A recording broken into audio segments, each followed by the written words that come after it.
సంఘం అనగానే మనకందరికి కూడా తెలియదు అనుకుంటాను నేను. అందుకే మనం కొంచెం నిర్లక్ష్యంగా ఉన్నామేమో. తాగేసి వస్తాం చర్చిలోకి, మందు తాగి వస్తుంది, తాగి పాడుతాం, ఇష్టం ఉంటే వస్తాం, ఇష్టం పోతే రాము.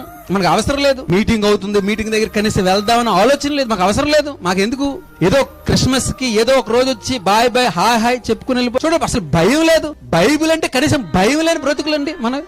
కనీసం వస్తాను, నేర్చుకుంటానని మనసు కూడా లేదు. చూడండి, ఏం చెబుతారో అర్థం చేసుకుంటారు ఆలోచనలో. చూడండి, మళ్ళీ క్రైస్తవుడు మళ్ళీ బాప్తిజం చేసుకుని. ఏంటండి ఇది?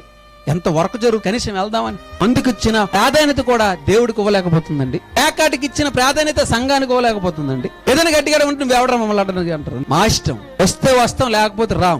అలా ఉందండి ఈరోజు పరిస్థితి. మనకు బాగులేనప్పుడైనా యేసుక్రీస్తు గుర్తు వస్తాడు, సంఘం గుర్తు వస్తాడు, సంఘంలో ఉన్న సభ్యులు గుర్తు వస్తారు. బాగున్నప్పుడు ఇవన్నీ గుర్తురావా? సంఘము క్రీస్తు. సంఘములో ఒక కుటుంబానికి సమస్య వచ్చినా, సంఘానికి సమస్య వచ్చినా అది తీర్చేది యేసు క్రీస్తు వారు.